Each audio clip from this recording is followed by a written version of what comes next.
Every city has places no map dares to show. Whispers that die mid-sentence. Eyes that look away when certain topics are mentioned. Most people dismiss these tales, urban legends, myths, the internet playing games. But myths are often born from truth. This is not a story from fiction forums or dark web creepypastas. This is the story of Luca Meyer, a man who crossed a digital threshold he should have left alone. A story that starts with curiosity and ends in silence. It was a cold December night in Berlin, 2022. The city was winding down, bathed in quiet snow and blinking lights. Luca Meyer, a 24-year-old freelance software engineer, sat alone in his apartment, his room dimly lit by the blue glow of multiple monitors. Luca wasn't an ordinary web user. His hobby was exploring the dark web, not to buy drugs or weapons, but to explore human psychology, obscure forums, and rare encrypted content. He was a regular contributor to digital mystery subreddits and often dove deep into unindexed sites. That night, buried beneath a maze of onion links, he stumbled upon something unusual. The page was blank, just one sentence. Red Room, only for the brave. Beneath it, a button, Enter. Luca tilted his head. It was almost cliché, the kind of thing found in low-budget horror games. But it intrigued him. He'd seen hoaxes before, some cleverly coded to scare users with pop-ups or fake viruses. But this one was too clean. No ads, no clutter, just silence. He clicked. The screen turned blood red. Then, a black box appeared. You have entered. There's no going back. Luca waited. Nothing happened. He was about to close the browser when his webcam light turned on. Automatically, he blinked. What the hell? Then came the feed. The screen split in two. On the left, his own face, confused, eyes searching the screen. On the right, a dimly lit room bathed in red light.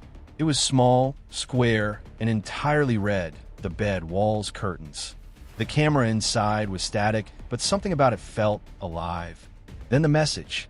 You are being watched. Luca yanked the webcam's USB cord out, but the feed didn't stop. His face remained there, frozen. A new message appeared. You are already inside. Luca shut everything down. He deleted the browser history, cleared cache, even reinstalled his OS. He chalked it up to a virus or some remote hijacking trick. But that night, as he lay in bed, his phone buzzed. No caller ID, just a single text. 72 hours. He stared at it. No link, no context, just a number. The next morning, his laptop wallpaper had changed.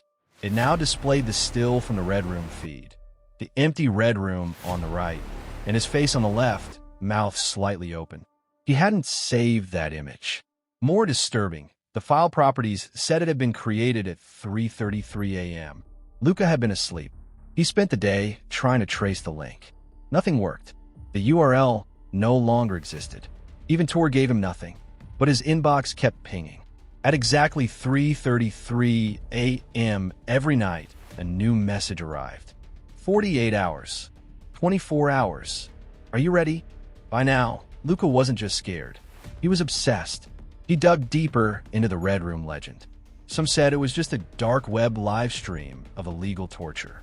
Others believed it was an AI experiment, watching and learning from users. But one user from a now-deleted forum had written something chilling. The Red Room doesn't stream violence. It creates it, and once you've seen it, you're part of it. It doesn't let go. The message was from a man named Klaus Reiter, last active in 2018. Luca found a local news article from that same year. Klaus had disappeared. No body found.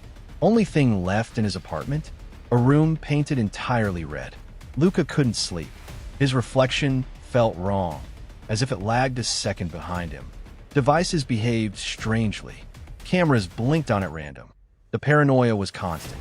Then he traced one last clue. The original link's hosting IP was masked, but deep packet inspection revealed a relay used near Wunsdorf, a now-abandoned East German psychiatric hospital used by the Soviets during the Cold War. Locals called it Die Still Zone, the silent zone. Rumors said strange experiments were conducted on patients, including early AI-human interaction studies. It had been closed since the 90s. Luca drove there alone the next day. The building loomed like a corpse, graffiti on its walls, windows shattered, snow covering its long-dead gardens. Inside, the air was thick, the kind of silence that hurts your ears. He wandered through crumbling hallways, each room darker than the last, until he saw it. Room number 13. Its door was already open. Inside was the room from the stream. Red walls, red bed, red curtains, everything exactly as he had seen it. On the far wall, a CRT television, dusty but still plugged in. Luca approached, heart hammering. The TV turned on by itself. His own face stared back at him live. Then, the message appeared. Red room welcomes you. The door slammed shut behind him. The lights flickered red and then went dark. The next few hours, Luca remembered only fragments. Voices without bodies. A loop of distorted screams and laughter. He saw himself from above, from angles no camera should capture. He tried to scream, but his voice echoed back in reverse. He saw figures, human shapes with static faces, each watching him from behind a red-tinted glass. Sometimes they mirrored his movements. Sometimes they didn't. They whispered, "You watched. Now we watch you."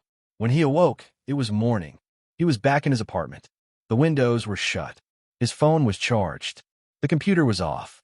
For a moment, he thought it was a dream. But on his wrist, freshly burned into his skin, was the number. 13. Branded. Still smoking. That was 3 years ago. Luca no longer speaks. He ripped out all the cameras in his home. Tapes over every lens, even his phone's.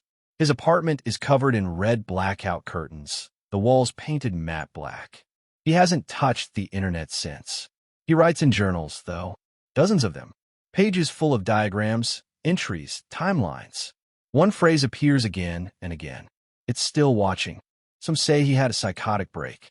Others believe he's part of some ARG or online stunt. But there are patterns. Every year, a new disappearance. Each victim reported a strange linked days before vanishing. In some cases, red paint was found smeared inside their homes. In one case, a TV turned on by itself, replaying static footage of the victim sleeping. Digital forensics always finds nothing. The link doesn't exist. The data deletes itself. But the countdown? It always starts at 72 hours. You probably think this is just a story, a creepy internet legend. But legends persist for a reason. Because someone, somewhere, saw something they shouldn't have. So if, one night, you find a strange message in your inbox, maybe just a red screen with a button that says enter, don't click, don't look, and above all, don't watch. Because once you do, the Red Room watches back.